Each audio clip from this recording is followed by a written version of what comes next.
Bonsoir à toutes et à tous. On est vraiment très heureux de vous accueillir pour cette deuxième soirée endocardite du CHU d'Angers, cette fois-ci en partenariat avec la faculté de santé d'Angers et avec le centre régional en antibiothérapie des Pays de la Loire qui permet une captation vidéo de cette soirée. Donc cette soirée est dédiée aux nouvelles recommandations de l'ESC sur la prise en charge des endocardites qui, comme vous le savez, viennent de paraître dans l'European Heart Journal. C'est vraiment très très dense comme recommandation. Vous avez vu 800 références. Je ne sais pas combien de pages font les recommandations, mais c'est absolument démentiel. Donc on a souhaité mettre le doigt sur certains points importants de ces recommandations. Alors évidemment, on ne va pas tout balayer ce soir, mais on espère mettre en lumière certains points importants, certaines évolutions de ces recommandations. Et on va commencer par certaines évolutions sur le plan diagnostique. Et on va accueillir Franck Feuerstoss qui travaille dans le service d'imagerie médicale du CHU d'Angers avec Serge Villotto qui fait donc du scanner cardiaque, qui va nous parler des nouvelles recommandations sur l'imagerie de coupe dans l'endocardite. Ensuite, j'interviendrai sur le relais oral de l'antibiothérapie. Donc, j'en avais déjà un petit peu parlé au cours de la précédente soirée endocardite, mais je vais refaire un point avec notamment vous montrer ce qu'il y a dans les nouvelles recommandations. Puis, Pierre Danels et Emmanuel Reynaud parleront prévention de l'endocardite, des nouveautés très intéressantes sur l'antibioprophylaxie et globalement la prévention de l'endocardite. Gabriel Garcia nous parlera des endocardites du cœur droit, en particulier des endocardites chez l'usager de drogue intraveineuse. Et enfin, Olivier Fouquet, s'il sort du bloc, viendra nous parler du regard du chirurgien dans ces endocardites du cœur droit. Voilà, écoute Franck, c'est à toi. Donc pour une vingtaine de minutes. Merci. Donc bonjour, Dr Feuerstoss Franck, je suis chef de clinique du coup en radiologie partagée entre le CHU d'Angers et le CHU du Mans. Et je vais vous présenter un topo sur la place du scanner dans la prise en charge de l'endocardite infectieuse, basée comme on l'a dit sur les recommandations de 2023 de l'ESC concernant la prise en charge de l'endocardite. En effet, les précédentes recommandations de 2015 avaient déjà introduit l'imagerie multimodale dans le diagnostic de l'endocardite. Et cette place est confirmée par ces nouvelles recommandations, notamment pour le scanner cardiaque. Donc, dans un premier temps, on verra une partie sur les actualités avec les nouvelles recommandations. Ensuite, une petite partie technique, les avantages et les limites de l'échographie et du scanner cardiaque. Puis on verra le plus intéressant, plusieurs iconographies avec des exemples de scanner cardiaque. Donc, pour commencer les actualités, donc, on peut voir sur le schéma, un des premiers schémas des nouvelles recommandations, que l'imagerie apparaît assez tôt dans la prise en charge d'un patient suspect ou atteint d'une endocardite infectieuse. Et depuis les dernières recommandations de 2015, de nouvelles données importantes ont été publiées et ont permis d'actualiser ces recommandations, certaines ayant montré que le scanner cardiaque a permis de faire plusieurs diagnostics d'endocardite infectieuse, notamment chez les patients porteurs de prothèses valvulaires. Donc, le diagnostic d'endocardite repose sur la suspicion clinique, les données microbiologiques et la visualisation de lésions cardiaques avec l'aide de différentes techniques, dont le scanner cardiaque fait partie, et ça fait partie des critères majeurs de diagnostic. Les nouvelles recommandations. Le scanner cardiaque peut être recommandé devant une suspicion d'endocardite sur valve native. Le TEP scanner ou le scanner cardiaque peuvent être recommandés devant une suspicion d'endocardite sur valve prothétique. Le TEP scanner et le scanner cardiaque peuvent être envisagés dans les endocardites possiblement liés à un dispositif cardiaque implantable. Et notamment, le scanner cardiaque est recommandé dans les endocardites pour diagnostiquer les complications paravalvulaires ou périprothétiques, notamment si l'ETO n'est pas contributive. Plus largement, on a aussi l'imagerie en coupe qui est recommandée, l'imagerie cérébrale et du corps entier qui sont recommandées devant une endocardite chez un patient symptomatique, à la recherche de lésions périphériques ou de critères mineurs de diagnostic. Et la même chose, elle est envisagée chez les patients asymptomatiques. Donc voici l'arbre de décision diagnostique devant une suspicion d'endocardite sur valve native. Et on voit que le scanner cardiaque peut être demandé en cas d'endocardite possible, c'est-à-dire s'il manque des critères majeurs ou mineurs. Et justement, ce scanner servira à rechercher un critère majeur ou mineur en plus. Et il intervient également dans les endocardites confirmées avec une confirmation certaine et on recherchera cette fois-ci des lésions paravalvulaires, notamment si l'ETO est peu contributive.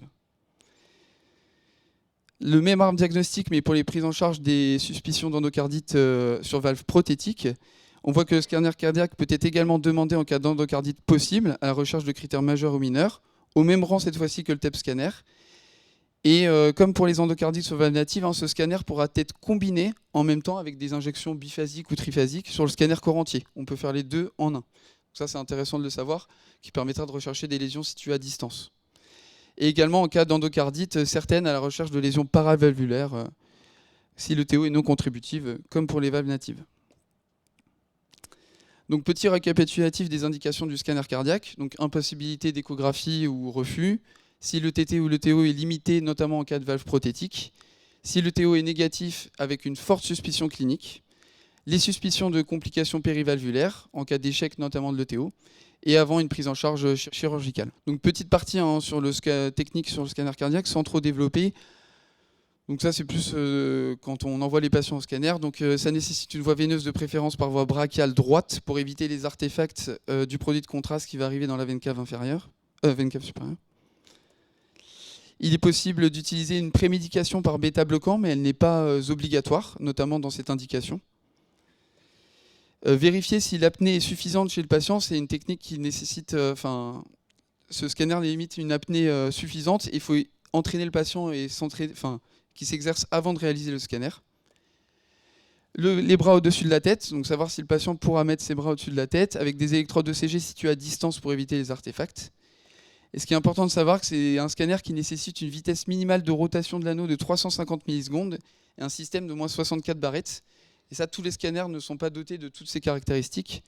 Donc ça dépendra du centre médical où on réalise le scanner. Ici, par exemple, au CHU d'Angers, on a qu'un scanner qui permet de faire cette acquisition. Donc une petite partie sur les modes de synchronisation à l'ECG. Donc en effet, pour réaliser ce genre de scanner cardiaque, on va devoir se synchroniser avec les battements du cœur pour éviter les artefacts et pouvoir réaliser des reconstructions. Donc on a différents types de synchronisation. Donc le mode rétrospectif hélicoïdal, qu'on appelle également gating rétrospectif, qui consiste en une acquisition hélicoïdale continue synchronisée à l'ECG avec des reconstructions a posteriori des phases cardiaques. Et donc là, on voit qu'en rouge, c'est le temps d'acquisition du scanner, il est continu. Et a posteriori, on va reconstruire et ça permet d'éviter les artefacts de mouvement, qui permettent de reconstruire des séquences ciné qu'on verra par la suite, et également de calculer la fonction d'éjection du ventricule gauche. Et cette technique sera particulièrement recommandée dans les cas d'endocardite infectieuse, grâce aux séquences ciné. Le mode prospectif séquentiel, qu'on appelle également gating prospectif, qui consiste en une succession d'acquisitions à une phase cardiaque déterminée d'un espace RR. Donc ici, on voit l'acquisition, on arrête l'acquisition, on déplace la table et on réalise une nouvelle acquisition. Plus le scanner dispose de larges détecteurs, moins il y aura d'acquisition et plus on aura une bonne définition avec moins d'artefacts. Donc typiquement, si on a un scanner avec 320 barrettes, on peut quasiment faire cette acquisition une seule acquisition et avoir tout le cœur. Et on a également le mode prospectif hélicoïdal, qu'on appelle flash avec gating, qui est réalisable uniquement avec les scanners bitube, avec une bonne résolution temporelle. Et on va réaliser cette acquisition ici à un seul espace RR, mais on saura à quel moment on le fait, et préférentiellement au niveau de la diastole. À ne pas confondre quand on demande un scanner avec flash, sans gating, qui est une acquisition qui n'est pas synchronisée avec le cycle cardiaque. Ça permet juste de figer le cœur. Et ce n'est pas optimal du coup pour la prise en charge d'endocardite infectieuse. On va vouloir bien visualiser la valve et les mouvements de la valve. Donc ce n'est pas forcément ce qui est recommandé. Donc au niveau des avantages et des limites, j'ai pris quand même les avantages et limites de l'échographie, même si je n'en fais pas, mais j'ai relevé les... Donc ça, c'était pas dans les recommandations écrites, c'était dans le lien qui était supplémentaire avec tous les avantages et les inconvénients de deux types d'imagerie. Donc ce qu'on peut retenir au niveau de l'échographie, la bonne précision diagnostique pour les valves natives, une précision diagnostique acceptable pour les valves prothétiques avec une supériorité de l'ETO par rapport à l'ETT, une évaluation de la fonction valvulaire et des conséquences dynamiques, hémodynamiques, une large disponibilité y compris au lit du patient, et un examen possible notamment chez les patients instables.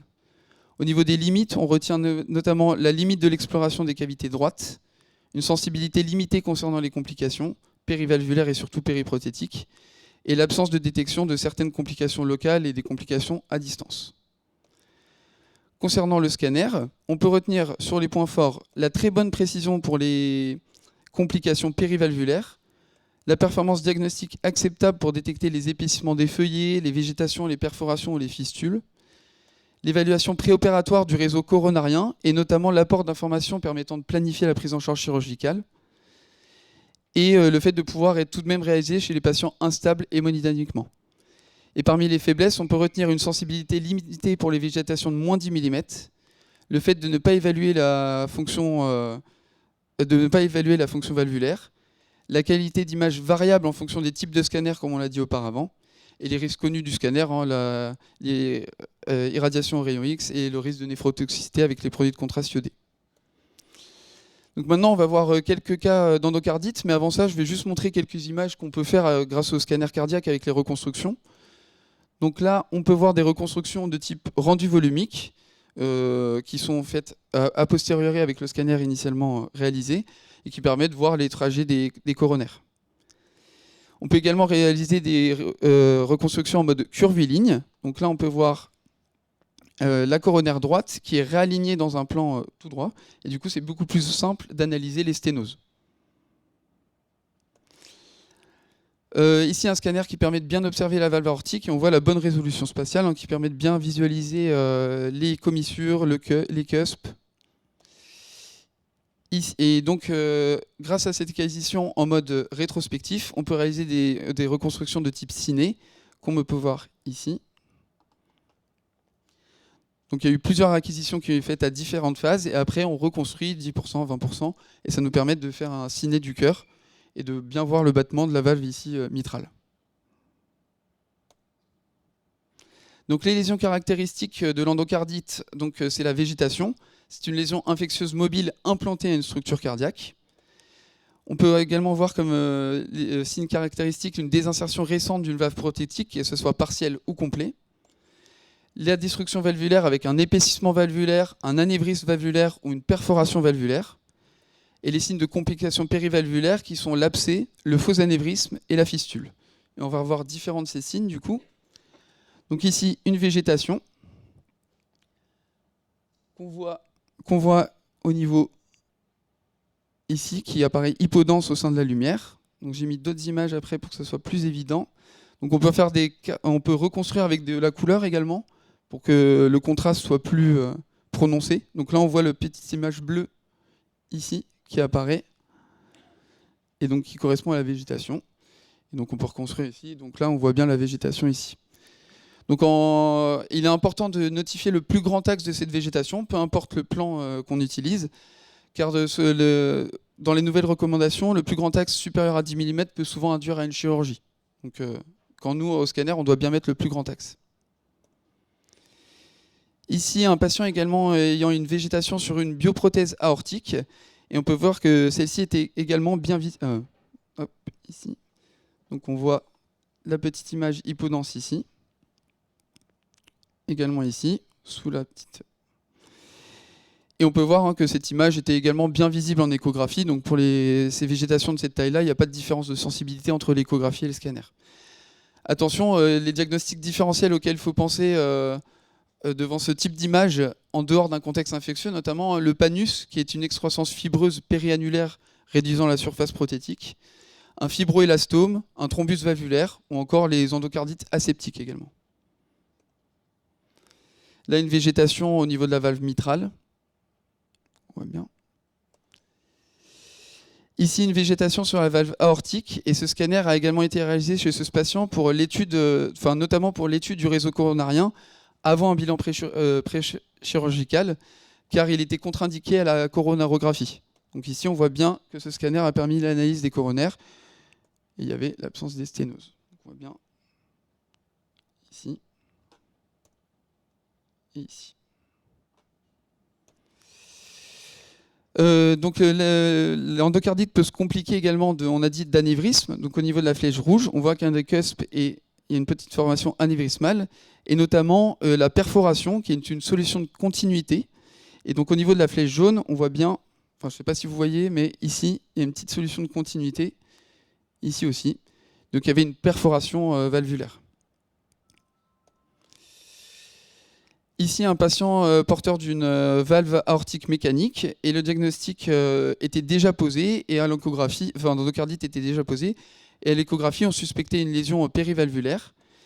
Et sur ce scanner, on voit que la prothèse était complètement... il y avait une désinsertion quasi complète de la prothèse, avec une fuite paravalvulaire et un volumineux faux anévrisme ici, pulsatile, donc qui a été constitué lié à la désinsertion de la prothèse. On a fait une deuxième, ici, une deuxième séquence ciné avec les jeux des... On voit bien le jeu des valves, ça nous permet de bien voir le fonctionnement de la prothèse au passage. Ici, un patient hospitalisé pour une endocardite sur bioprothèse aortique. En échographie, pareil, on voyait bien un abcès en regard de la prothèse, avec une fuite périprothétique. Et on retrouve sur ce scanner un faux anévrisme également, ici. Donc ces faux anévrismes, il y a différents termes. Hein. Donc le faux anévrisme, c'est ce qu'on appelle également l'abcès détergé, à ne pas confondre avec l'abcès tout court.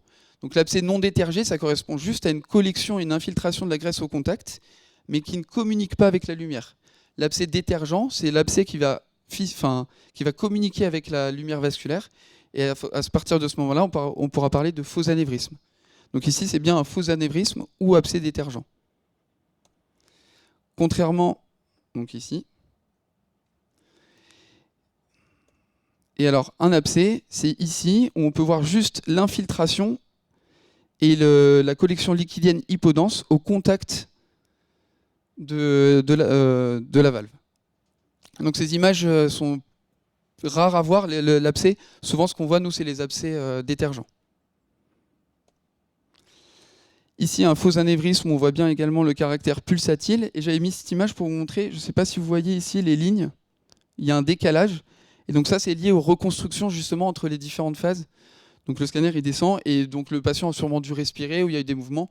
Du coup, c'est à risque ces types d'acquisitions sont souvent à risque, si l'apnée n'est pas suffisante, d'artefacts.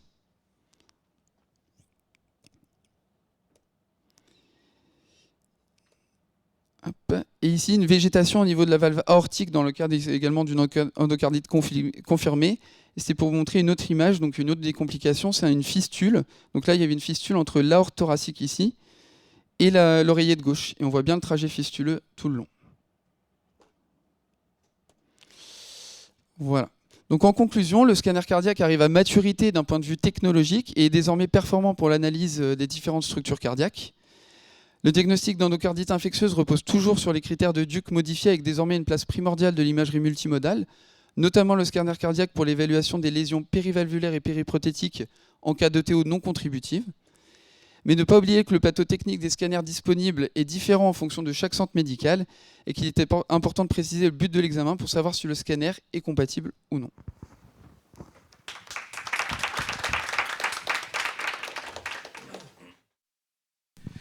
Merci beaucoup Franck, c'était très très clair. Y a-t-il des questions ? Quand on vous demande cet examen, est-ce qu'on doit préciser scanner cardiaque ou coroscanner ? Lequel des deux ? Ou est-ce que vous allez faire systématiquement le coroscanner ? Parce que nous, on va opérer ces malades-là derrière. Et bon, sur des valves aortiques, on n'a pas envie d'avoir une coro, hein, ça c'est clair. Hein.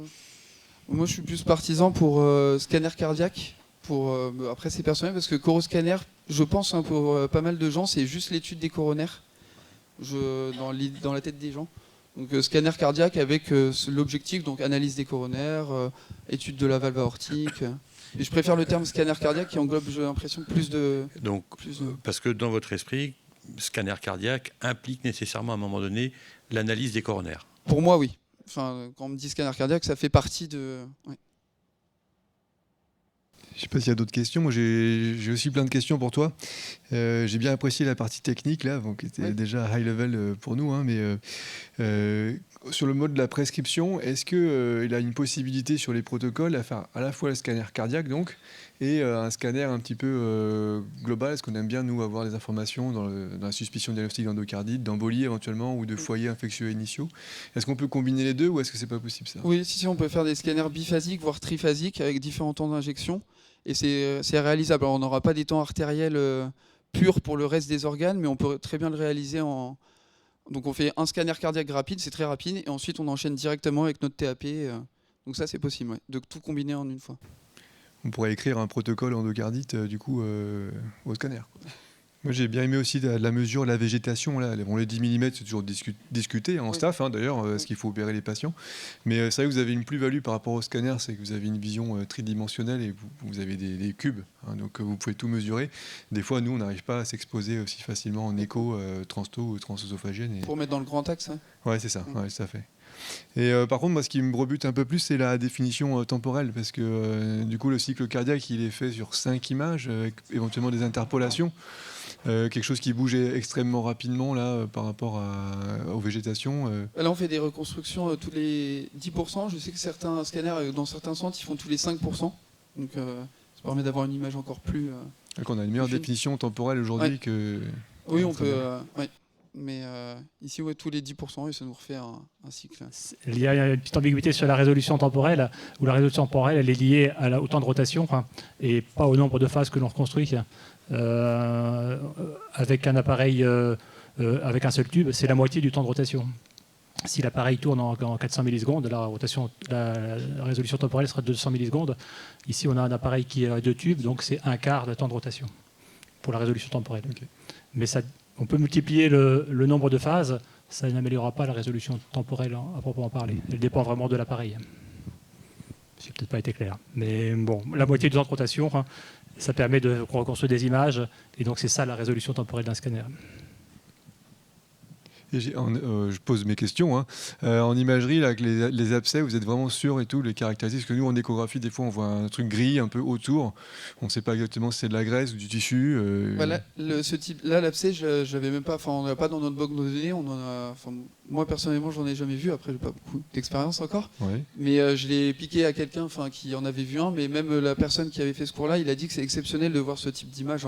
Souvent, ce qu'on voit, c'est les abcès vraiment détergents avec la communication, le faux anévrisme. Celui-là, on le voit plus facilement aussi. Parce que en post-opératoire, vous avez de la colle physiologique, des choses comme ça autour du matériel qui est compliqué pour l'échographiste.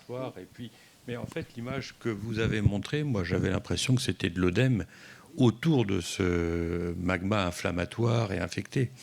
Et c'est souvent ce qu'on trouve à l'extérieur de la racine aortique, c'est de l'œdème. Mais parfois c'est tellement... remanier les tissus, que c'est bien difficile de faire la part des choses. Je suis d'accord, ce qu'on voit le plus souvent, c'est les faux abcès, les abcès détergés. Oui, on n'a pas le temps, je pense, de voir l'abcès. C'est rare de le voir au moment où... Parce que pour nous, le faux anévrisme, c'est une collection qui n'a pas de paroi après la rupture d'un vaisseau. Et bien souvent, ce qu'on voit là, en fait, c'est quand même contenu par de la paroi vasculaire, en quelque sorte. C'est dans les sinus de Valsalva, c'est tout ça. C'est pour ça que je pense que les deux termes sont utilisés pour la même chose, mais je crois que tout le monde ne parle pas pareil forcément. C'est pour ça que je voulais faire la petite précision. Le faux anévrisme, pour nous, c'est une lésion à partir d'un vaisseau il y a une rupture de la paroi et c'est contenu par des tissus avoisinants. Donc sur les péricardes qui n'ont jamais été opérés, ça ne dure pas longtemps l'affaire. Par contre, sur des valves prothétiques, les tissus sont adhérents puisqu'il y a eu une première opération. Alors oui, il peut y avoir des ruptures de vaisseaux qui sont contenues dans des tissus extravasculaires. Ça, pour nous, c'est la vraie définition du faux anévrisme. Je me permets une question. Je vois qu'il y a des participants à cette réunion qui ne sont pas d'Angers. Est-ce que Franck ou Serge, vous pourriez nous dire sur le territoire ligérien ou à minima en Maine-et-Loire, voire en 49, 53, 72, quels sont les centres qui disposent du matériel nécessaire pour faire ce type d'imagerie? Moi, je peux dire qu'il y a Le Mans d'ici 1 ou 2 semaines. Le scanner, il est en train d'être mis en place là. Cholet. Cholet, il y a l'équipement, mais peut-être pas les compétences pour le faire. Laval, il y a le matériel et les compétences pour le faire. Nos collègues en libéral, au GIMA, ont un appareil équivalent au nôtre. Donc voilà. Et je pense que c'est à peu près tout. Pour l'hémi-région Est, c'est quand même déjà largement répandu. Laval, Le Mans bientôt, donc Et donc même en privé, c'est faisable. Merci beaucoup Franck, je pense que vous faites vraiment des belles choses maintenant. Les chirurgiens, ils en sont convaincus de longue date. Nous aussi, cardiologues, on apprécie de plus en plus le complément d'information que vous nous proposez. Et je te remercie encore. Et je me permets d'introduire Vincent, qui va nous présenter l'actualité littérature avec finalement la publication de travaux récemment sur l'antibiothérapie, pardon, Péros.